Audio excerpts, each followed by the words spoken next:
I want you to move from overwhelmed by information to confident in what really matters.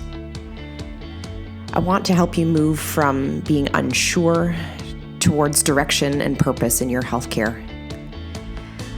I want to introduce you to health experts. I want to let you in on tough conversations on women's health. I want to give you a place where you can lean in and learn how to take care of yourself. Let's transform your health. Let's get clear on your goals. This is Women's Health Unplugged. I'm your host, Dr. Jordan Robertson, Naturopathic Doctor.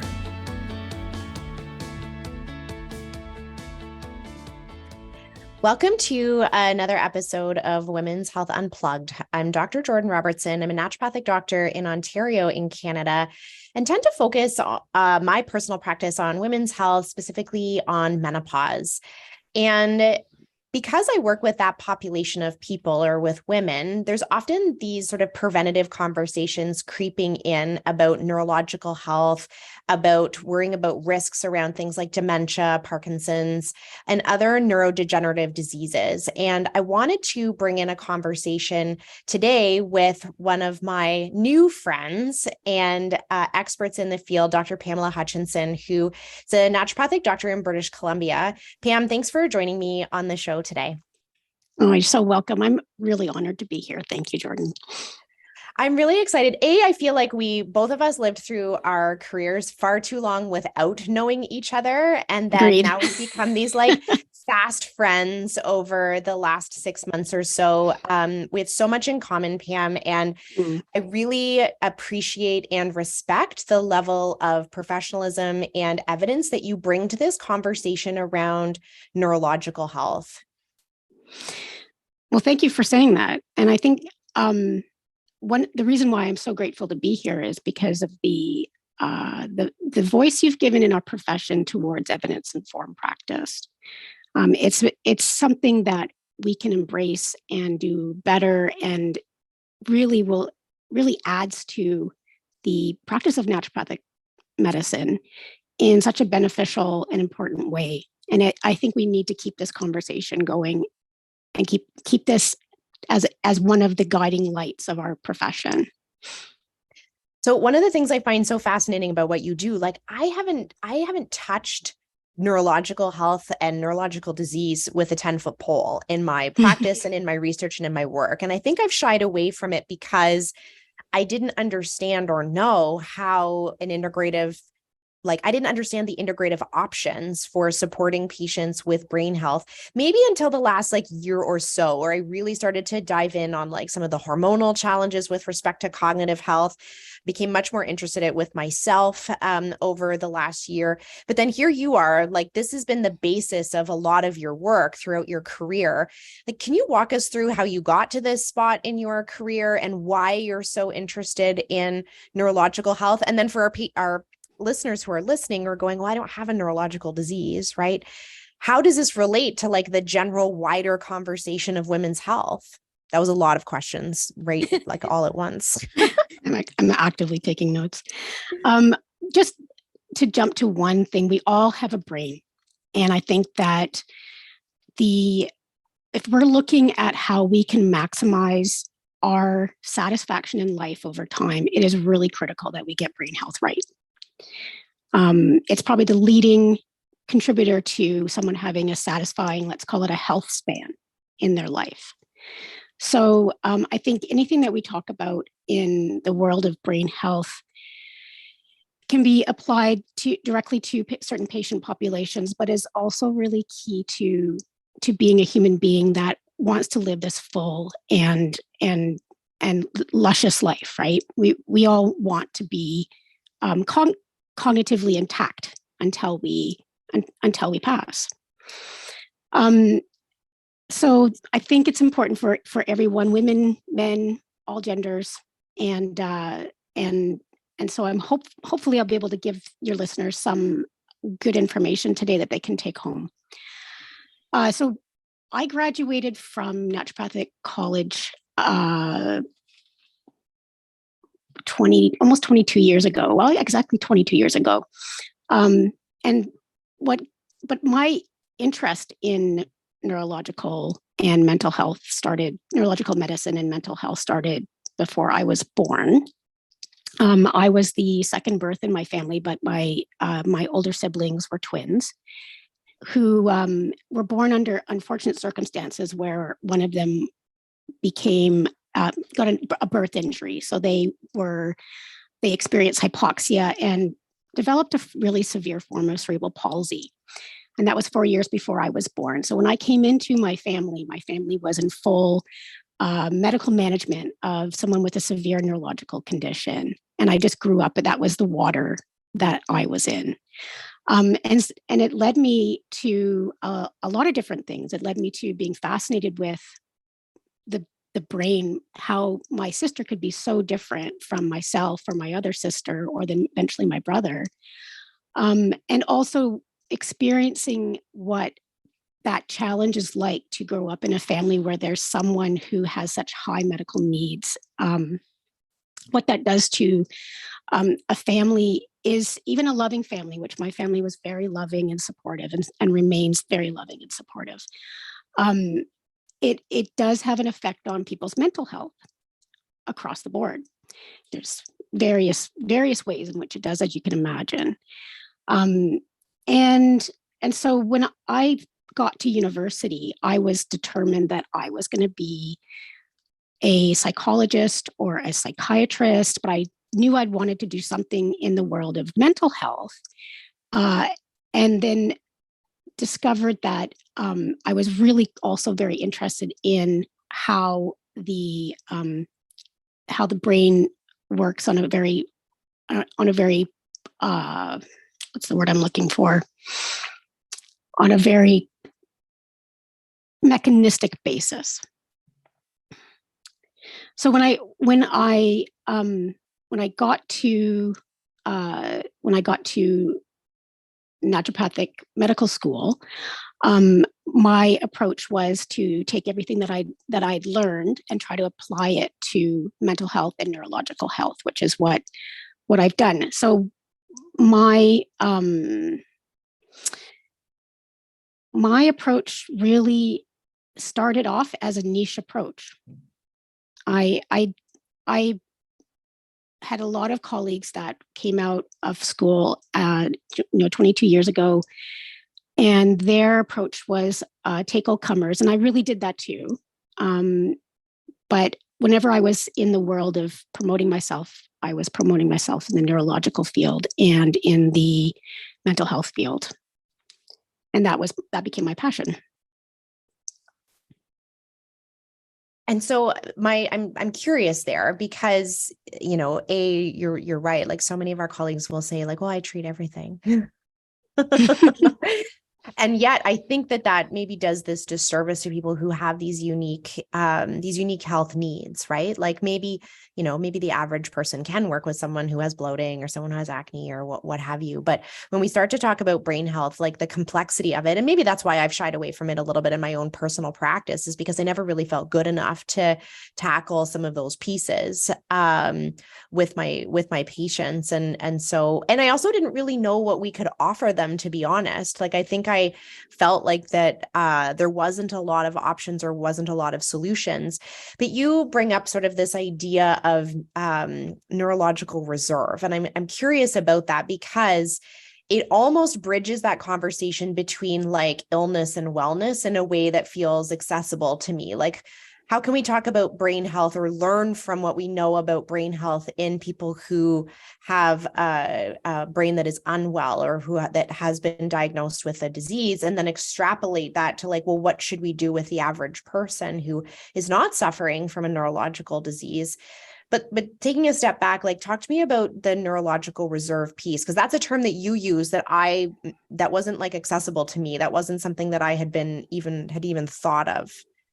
Well, I first encountered neurological reserve when I was deep in research on multiple sclerosis and how we could support patients with multiple sclerosis, and heard this brilliant podcast by Neurology where they were going through this idea called the reserve hypothesis. And the reserve hypothesis is neurological reserve. And before I go into that, I think it might be good to jump to a more ordinary, everyday pedestrian concept that I think people relate to all the time in their lives, and then we can use that to relate to the neurological reserve. Because once we make this correlation, it becomes easier for folks to get the concept. So neurological reserve is something that I think about as a bank account for the brain. This is a savings account. This is a way in which we are saving for a rainy day. Like any other bank account, it takes deposits, it takes withdrawals, and at any moment, there is a balance, right? At any moment, there is a set amount of money in a bank account. So most folks know that we can do our best to do regular daily things to create savings in our bank account. That's if we're thinking about best financial practices include savings and possibly, buying insurance. It also is starting early and often, but not stopping, like never stopping your vigilance around your bank account and making sure that you're being responsible with your money and with your investment, right? And we also know that in the world of life, withdrawals are inevitable. None of us go through life. I can't think of anyone, even the richest people in the world, no one goes through life without having to take a withdrawal from their bank account. That's whether it's rent or it's groceries. There's always something that you have to withdraw. It's inevitable and it's part of life. So one of the things I really want to hit home today is that same attitude towards savings, regular savings, and being disciplined around regular savings and care for your financial wellness is really similar to how you care for and maintain your neurological reserve. So jumping to the idea of what is the neurological reserve, if we're thinking about it as a basic definition, what it is a capacity for your brain to handle various metabolic and physiological stressors. So the stressors are like the withdrawal from the bank account. And those stressors could be a variety of things, right? So you could have an injury, like a concussion or some other event like that, that's going to take a withdrawal out of your reserve, your capacity to handle these various metabolic stressors. There can be disease processes. That's a lot of where I see patients who have Parkinson's disease or they have multiple sclerosis. Those do take withdrawals from people's neurological reserve. And then something that we all face, something that's ordinary for everybody, is aging. Aging is just a natural withdrawal that continues to happen through neurological reserve. I know in your population, we could also talk about or think about the fact that women have a different narrative in this neurological reserve arc over their life than men, and that going through various processes like being pregnant, lactation, menopause, all of those things do have impacts on neurological reserve in various ways.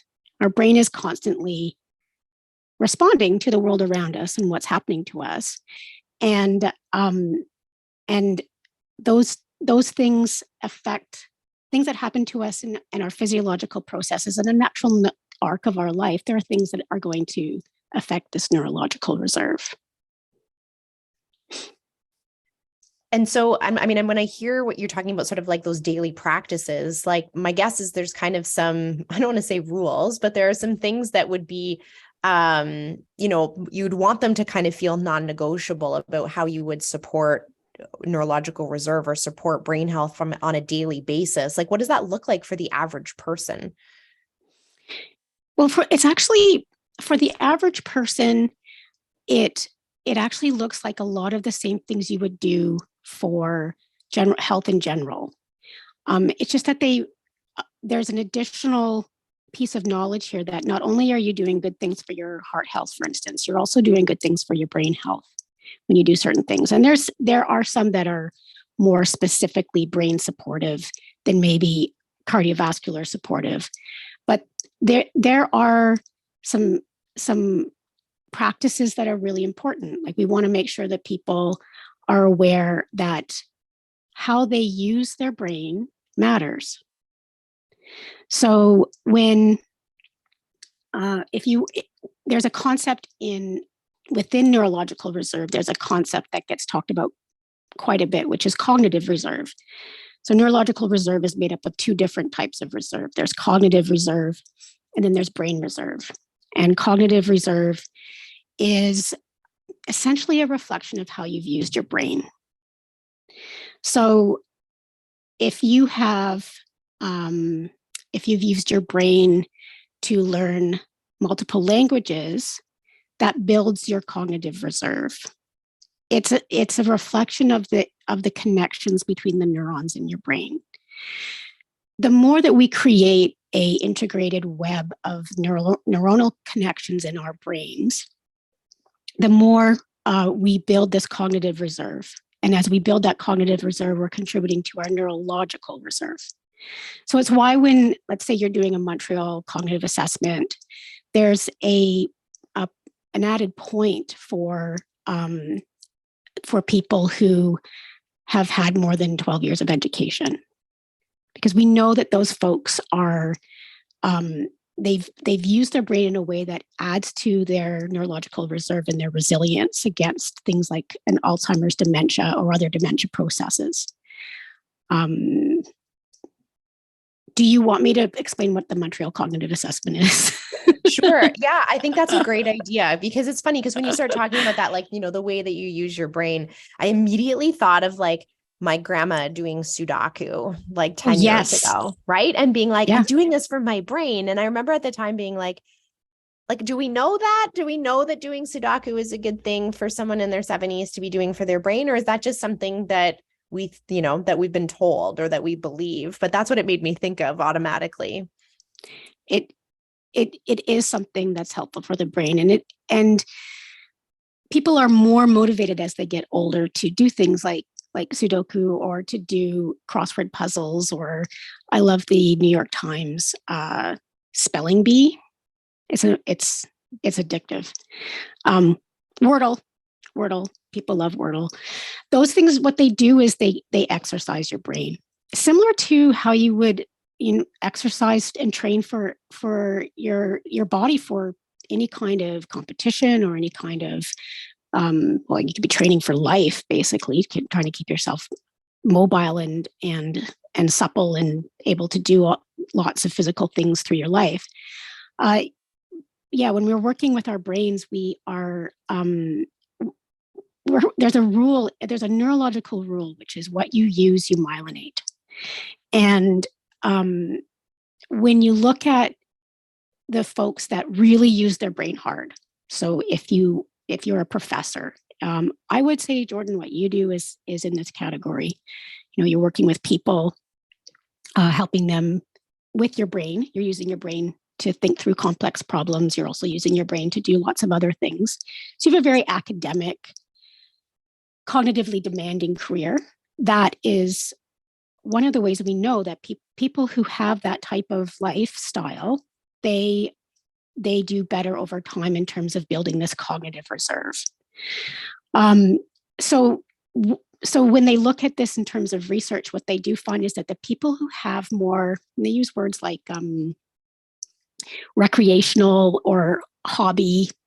activities or hobbies, and then the things that get listed will be things like crossword puzzles or playing games. So playing like crib or having a poker nights, stuff like that. People who have a regular journaling practice, people who have a regular meditation practice.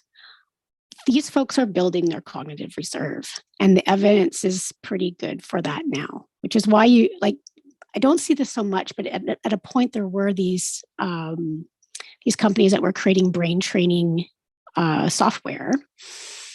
And I think the the problem with the software, in part, might have been that a lot of a lot of what ends up being these really introspective or challenging or interesting things that we do with our brains have either a social connection or a deep, meaningful connection for us. And that's part of how our brains identify that this is important. I'm going to myelinate this. So it's like a big topic just in of itself, cognitive reserve, and it's only half of neurological reserve. There's also brain health. There's brain reserve, which is basically the intracranial volume of your brain, how many cells you have. And that's how that side of neurological reserve, we're talking about basic rules.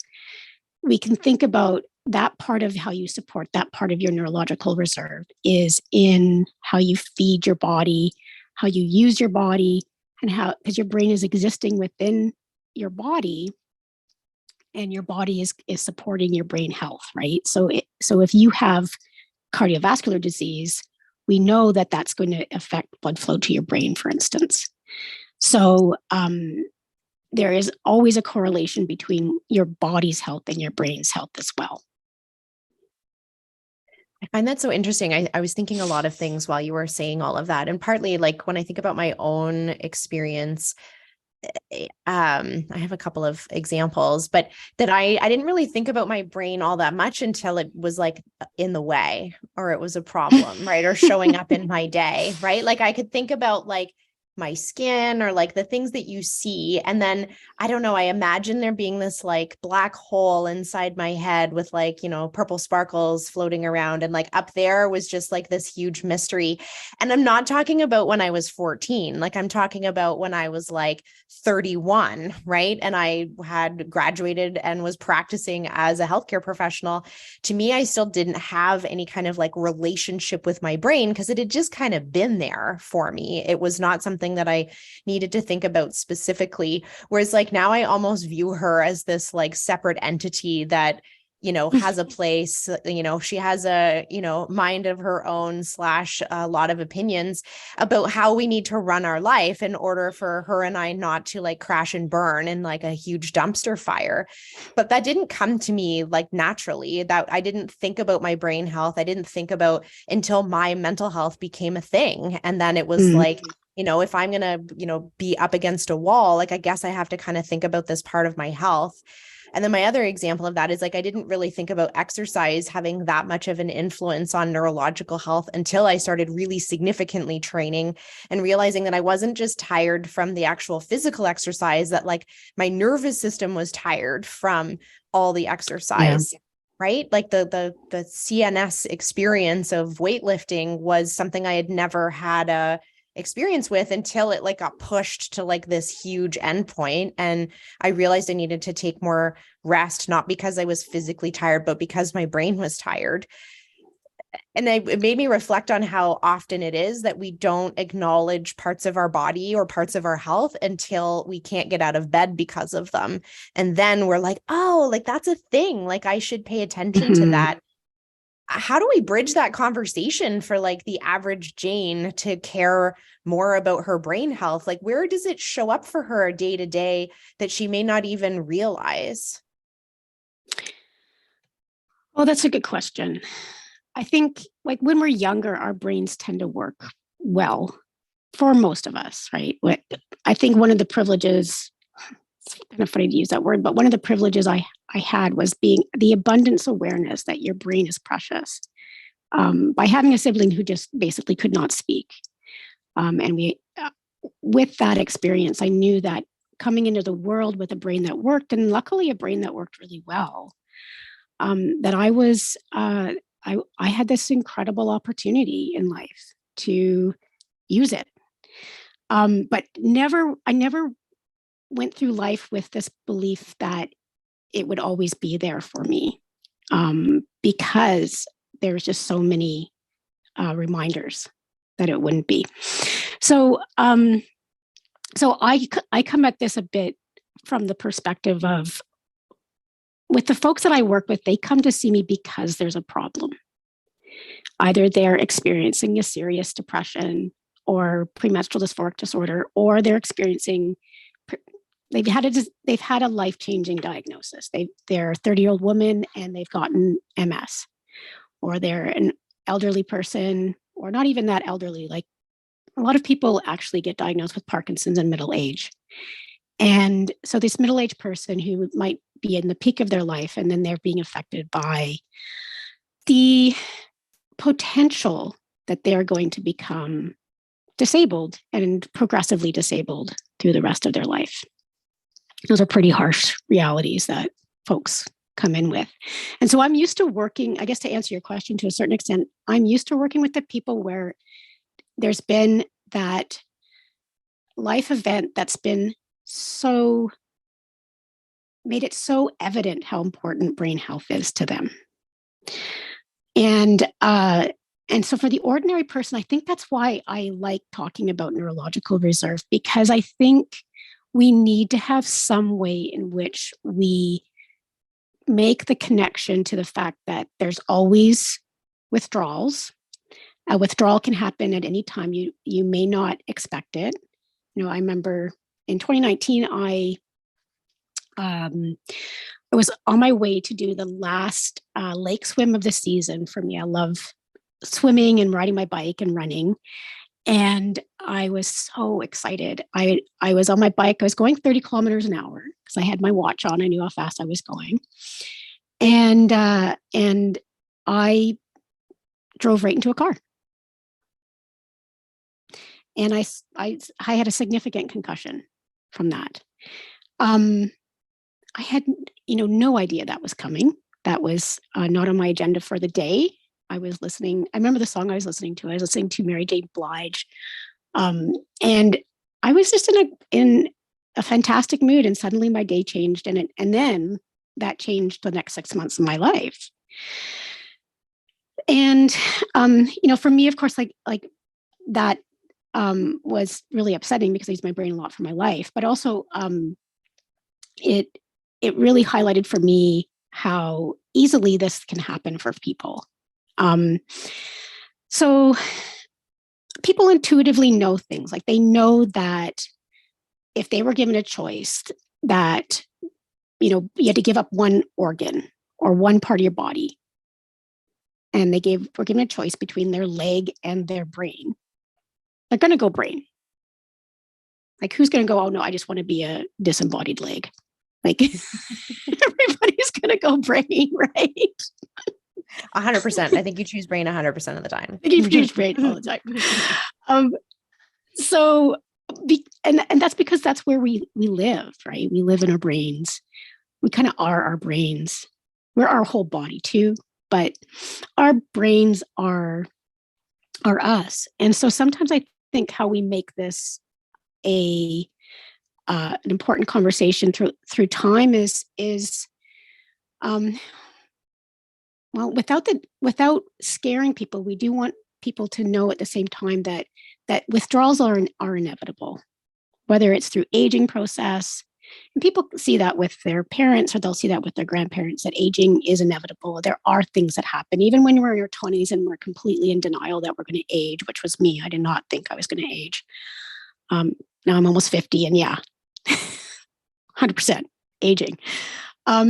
So I think that sometimes what we need to do is have concepts like something like neurological reserve, and this idea of like it being a bank account of the brain that gives people a concept that they can relate to, they can grasp, and they can then use that as their ladder into how do I care for myself? Yeah. Mm-hmm. Yeah, it makes me think of, how so many people just kind of run around with like, I'm going to say like mediocrity with respect to their health, right? I also wonder if sometimes we don't pursue some of these health goals because we actually don't know what is on the other side of it, right? Like people have never been made to believe or think that, taking care of their brain by going to bed early and by doing, dynamic exercise and having to adapt, right? And having like levels of whether it's cognitive adaptation through your work or physiological adaptation through exercise, that you can actually, gain in your neurological health, right? That if I don't think people know what thriving looks like all the time. So we would maybe say things like, yep, eat your berries and I need you to go to bed 45 minutes earlier for cognitive health. And it's like, yeah, but I'm fine, right? Like, but not realizing that that maybe they're not actually. Like maybe the average Jane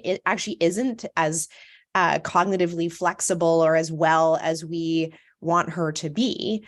I don't know how to paint that picture for people to see like what is on the other side of doing those things. Like what does optimal cognitive reserve even look like, or how does it show up in your day-to-day work life? Like maybe that would be aspirational if we knew what to expect.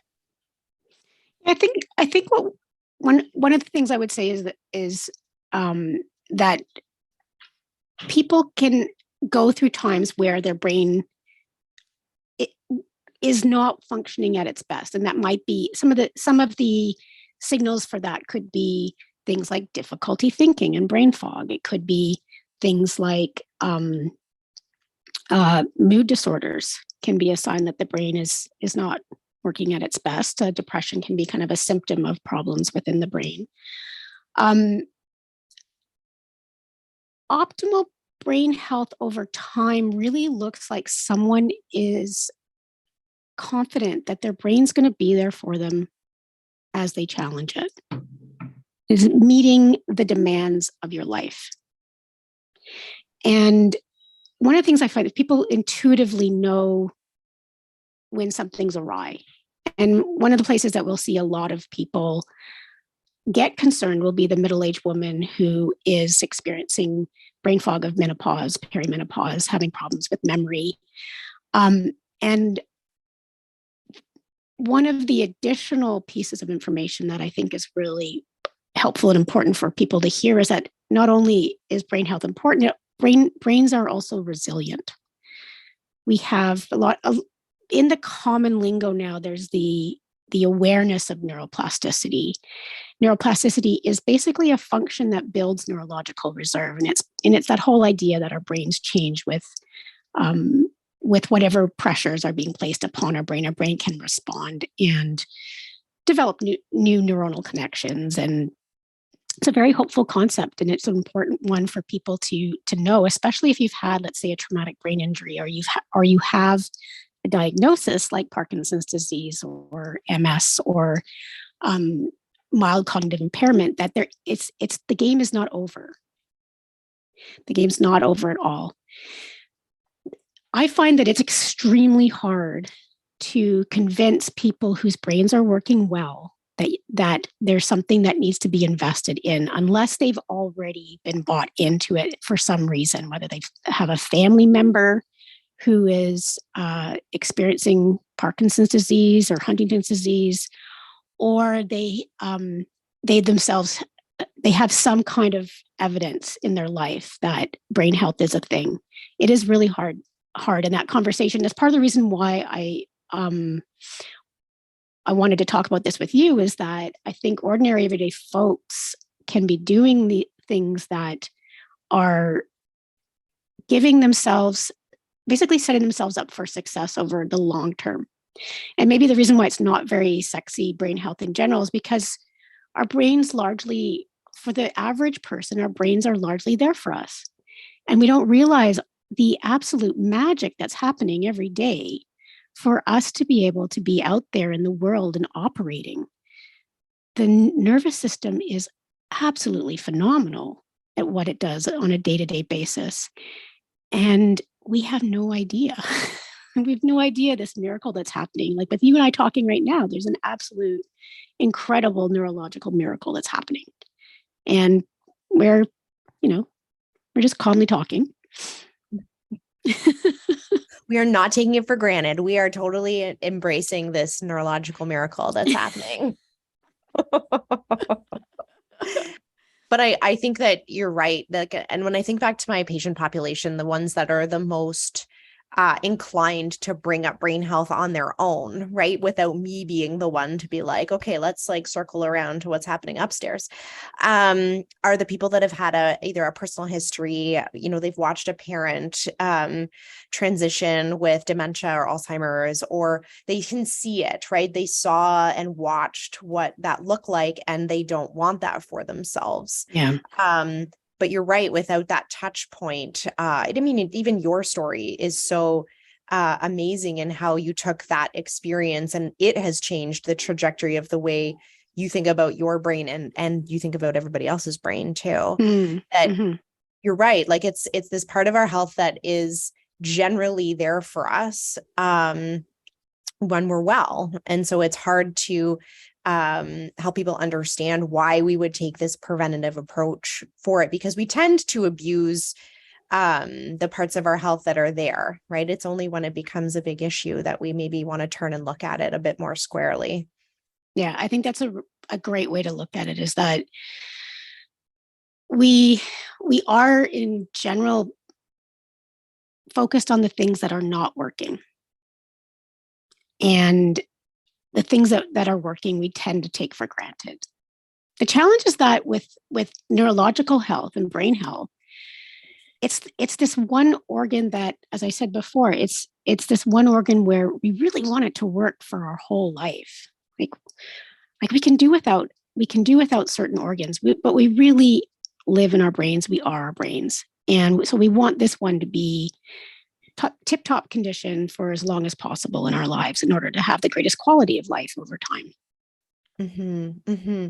So thinking about like just our audience listening and whether or not they've been challenged or faced with a neurological diagnosis or not, I think there's some kind of take home thoughts or strategies that they can maybe start to think about. And one of the things I'm always curious about sort of leaving our audience with is those, the when to talk to someone, when to investigate this. And you made sort of mention to some of the cognitive assessments that we do for people, but how do people know, like, living in their day-to-day life, whether or not their neurological health is something that they should either bring up with their primary care practitioner or someone else on their health team? What are those whispers of this showing up in their day-to-day that we would maybe make us like pay attention to it a little bit more closely? Yeah, I think if we're thinking about cognitive decline as like the which is, I think, a big fear that we're kind of talking about in the background here, is cognitive impairment that can develop over time.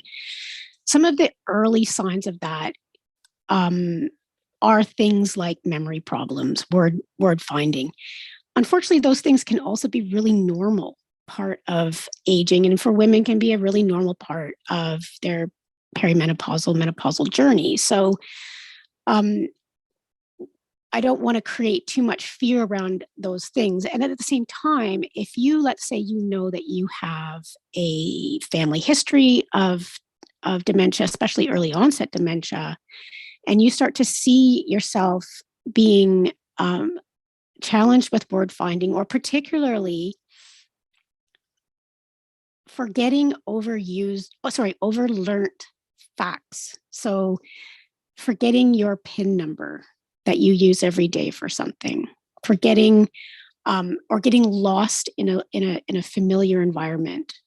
Those are more concerning findings, and don't happen so often in the ordinary everyday aging, general mild brain decline that happens over time. So that person who, particularly people who know that they have a family history of, I would say, Alzheimer's dementia, vascular dementia, those folks are wise to be a little bit more vigilant around these things. And then what they can do is, like, they can get a baseline, and a baseline tool can be something like the Montreal Cognitive Assessment, as we talked about before, which doesn't take a huge amount of time to do, and really it can be very comforting for patients to do that.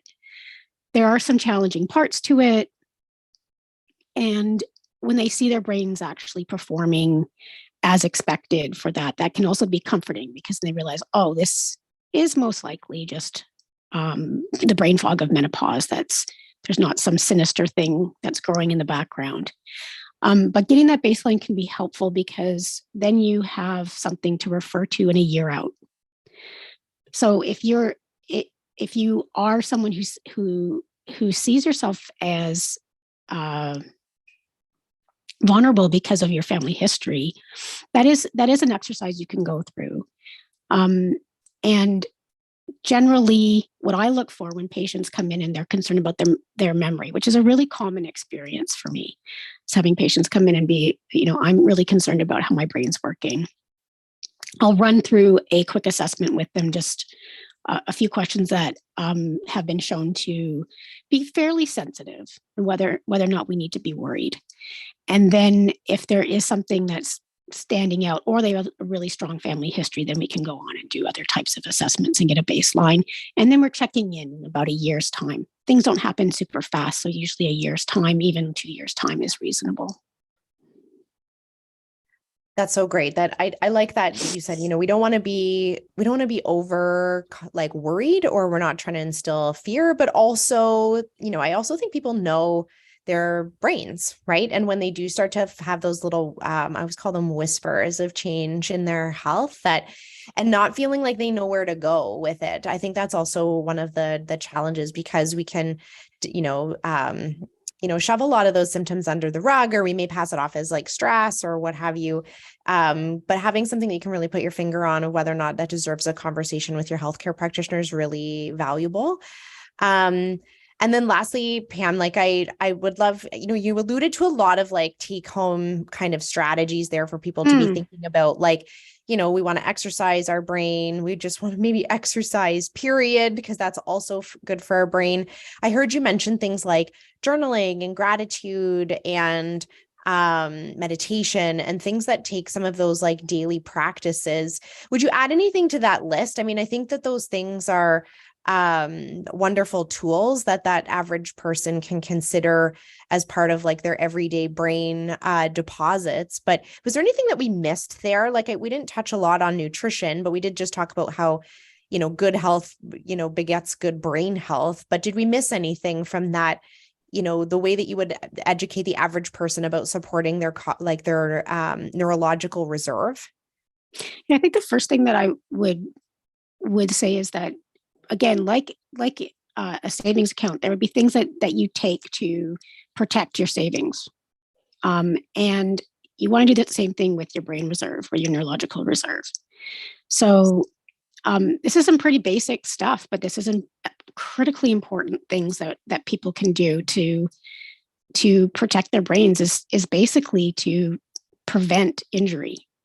So it's one of the first steps that we in public settings where I might be encouraging people to take care of their brains, the first step is really prevent injury.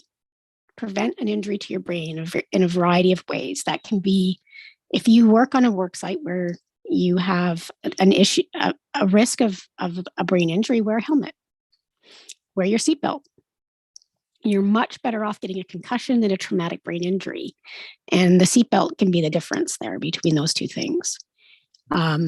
You want to, with your children, take the helmet seriously. Have them wear a helmet when they skateboard, when they're on their bikes. Have your car seat installed properly for your baby in case you have an injury. Make sure that there's falls prevention through the entire life cycle. Like, of course, little kids can fall quite a bit and they're fine, but you don't want them falling from a really far height, right? And injuring their brain that way. So I think that's one piece we haven't touched on that's really practical and important in terms of protecting your brain reserve and your neurological reserve. Another thing that we touched on a bit here, sort of tangentially, but that I think is really important, is staying social. So someone I'm a huge fan of her name's Dr. Lori Mishley. She's a researcher at University of Washington and Bastyr University, and she looks at she has a cohort of patients that she follows through time, looking at how they are progressing through Parkinson's disease. And she has a standardized questionnaire she puts them through, and then she's checking in with them regularly. And over time, she's developed some really interesting information, interesting data around what happens to people with Parkinson's disease as they age, and who progresses faster and who progresses slower, right? So, like the positive deviants, people who are basically somehow managing to progress slower. And one of the most critical indicators that she's found that predicts or that's correlated with faster progression is people endorsing that they're lonely. And one of the ways that she talks about this that I think is really a great way to think about it is that social exposure is a nutrient for the brain. When we get together and we do celebrations or hang out, have conversations, we're feeding each other's brains, which is pretty beautiful when you think of it, right? Like it's pretty gorgeous. We need each other. We're social beings, and it's nutrition, because it's something that we can't do for ourselves. We can't metabolically socialize and have like those same metabolic and physiological effects of socialization. We just can't unless we're with other people. And her research is reflective of what is seen in Alzheimer's dementia. And we see this even like people with depression. We know that as they disengage from life, their depression gets worse because they're not getting the nourishment of those social connections. The brain really loves to be social. But one person's loneliness and another person's loneliness is very different. So one of the key pieces to that information, or to that question that she asks in that research, is also what she's asking isn't how many times are you social? She's asking them to endorse a question about whether or not they feel lonely most of the time. So that allows for that, let's call it individualization of social exposure. And we can kind of trust ourselves around this. Like if we know that if someone's an introvert and they know that they have a certain amount of energy for socialization and then they need a break, they're not harming their brain reserve or their cognitive reserve by taking those breaks. They need them and they're not feeling lonely. What we want to listen to is that feeling of being lonely. And I will ask patients about this, and I'll ask them, like, do you feel lonely? And the responses are varied. But if the person does endorse that they're lonely, I will explain why the research indicates that this is actually one of our top projects then, is to try to address this and figure out ways in which this person can become more socially connected in ways that are rewarding for them and that match their own needs. I love that you brought that up, because it's interesting, because sometimes when we talk about brain health or even any part of health, we distill it down to, nutrients and arrows, and I'm talking about arrows like, the biology arrows, where we've got this neurotransmitter over here and then an arrow and then another neurotransmitter or thing over here. And we distill down our health to those mechanisms, right? And that's where we often look for solutions. That's where we look for drug solutions. That's where we look for nutrient solutions. And we forget that things like love and hugs and sex and social interaction and all those things, they actually move all those arrows too. Like, first of all, we forget that they're actually like intricately related to our metabolic health and our brain health. And that it's that the solutions for patients start to become so much more dynamic, right? It isn't about what are you going to take for this? It's about, are we building an entire life and network that supports all aspects of brain health? I find that so fascinating. I appreciate that brought that part into it, it makes me think about everything makes me think about exercise. But it makes me think back to like exercising in a group. Now I just want everyone to exercise in a group. So now they're not lonely and they're exercising. Well, one of the things that I encourage Parkinson's patients to do is I always want them looking for, because they only have so much energy in a day and they're managing medication and they're trying to do things when their medication is working at its best. One of the things I love to see them do is get into a class-based exercise program. So there's this really great program called Rock Steady Boxing, and it's essentially boxing training for folks with PD. And it's very social. It's interactive. You've got a trainer who's triggering you to do certain things, or you're being guided through group processes. You're hanging out with other people who also have Parkinson's, seeing how they're doing, getting that social connection. So I think I love to count the number of wins there. Like there's the social connection, so that's a win. There's the exercise, that's a win, just movement and exercise itself. Then they do things like balance training and planning their steps, responding to the environment. So they're doing a lot of things that exercise and myelinate that part of the brain, the part of the brains that they're struggling with, right? So they're using it so they don't lose it. And that is, Jordan, a really great thing for Parkinson's patients, but that's also a really great thing for folks if that really works for you. Then, I personally don't like exercising in large groups. I like to be outdoors and in nature. And there's another win that you can have if you add nature to your exercise. So that's a bit more of a mood health thing, but that double win of the exercise, people exercising with other people is one of those ways in which, we can really maximize our brain health.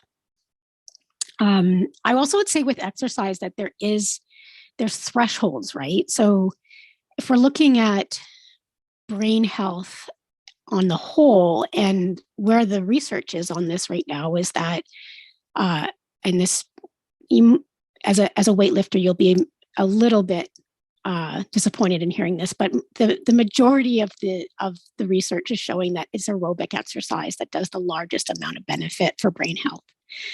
And that's not to say that resistance training isn't beneficial. It is, but when they start looking at, well, where do you get the biggest bang for your buck? Things like running, things like cycling on a bike become like some of the big winners there. And so folks have, in the Parkinson's world, we know that they need to be exercising at least 3 times a week to really start to make a difference on progression in terms of looking at these positive deviants and their correlations between slower progression.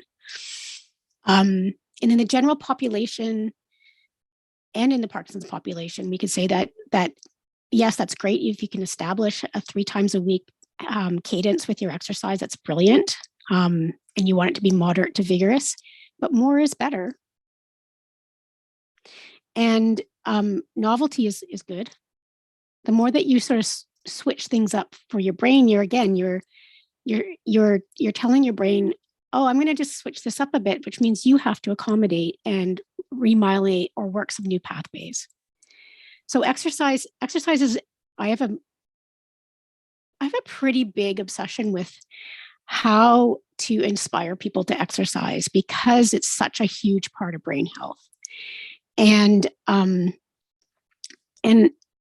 part of what I lean on a lot is the idea that you get this near-term benefit. Like we know even the 5 minutes of exercise improves people's mood, and one exercise event will provide folks with 2 hours of improved cognitive function. Just one workout does that. So leaning on the fact that you'll feel better in the moment, and it goes into that piggy bank of savings. Every time you do it, you're adding a little bit to your neurological reserve, and that's savings for a rainy day. I'm so grateful that that we've been able to have this conversation, Pam. I feel like when I think about what our bigger goals are with the podcast, it's, multifold, right? There's the self-awareness, self-advocacy. It's giving people language to help describe their own health goals, maybe what they're experiencing in their health, so that they can then have the vocabulary to be able to advocate for themselves wherever they are. That's one of the things I love about podcasting, is that we've got listeners all over the place who we're giving them language, tools, ideas, inspiration on how to take care of themselves in the context of the healthcare setting that they have that's available or accessible to them. So that's one of my goals. And I think you've done a really great job today, sort of normalizing this conversation about brain health, and that we want to be having this conversation with people before they have a life-altering diagnosis. But it's been quite hopeful to talk about that piece where, if people have had a brush with brain injury or have had a life-changing diagnosis, that there's actually a lot of hope to be had there around what's possible for those people. It's interesting. My grandmother died of Parkinson's. And when I think about what her life was like this wasn't even on the radar that it was possible to support her in any way, shape, or form other than, medication, gin and tonics, shrimp, and watching daytime television was her life for a lot of years. And that this was not, we didn't seek out the kind of support or possibilities that we now know are available, or that we know that actually have the evidence behind them. They're not just wishful thinking, what, we should get all these people together and they should play cards. It's actually no, we actually have legitimate evidence that we can change someone's brain trajectory by having them socialize or have to think about how to win this hand at euchre. That we actually know that now. And I feel like that's actually quite hopeful, as I say we, meaning an entire generation of people are kind of staring down the next 30 or 40 years of wanting intact, healthy brains. So I'm really grateful that we've had a chance to have this conversation. Is there anything you want to leave our listeners with? If you thought about that last, kind of soapbox moment of being able to share what you're passionate about. But I also love if you could finish with where our listeners can find you, because what you do is so unique and the information that you offer people is so crucial. I want them to be able to know how to get a hold of you as well. I think that one thing that actually, I just want to jump back to one thing that you said there, which is in terms of the hopefulness, when we look at the research, let's say in Parkinson's disease, the most effective treatment to prevent progression is exercise. So that's really well established in Parkinson's, and there's a growing amount of research showing that exercise is also probably disease modifying therapy for people with MS. So just from that hopeful perspective, I think it's never too late. It's never too late to start. And starting earlier is better. Just like if you're thinking again about the investment strategies and bank accounts for your bank account for your brain, yes, you want to invest early and often, but it's never too late. And so you can always start taking up something. It could be you can start running, you can start walking. Walking is a great form of exercise. Things that are very accessible are effective. And the other thing I would say is that a lot of what's hopeful about this is that some of it is reinforcing the things that make us human. The things that make us human are good for us. So the socializing, moving, the joy of movement. There's in the Parkinson's world, they research dancing and found dancing is tango has benefits for people in reducing progression. So when we start to see the things that give us joy in our lives, part of the reason they give us joy in our lives is our brain is telling us this is good. It feels good. And it feels good because it's good for us. It's how we've evolved.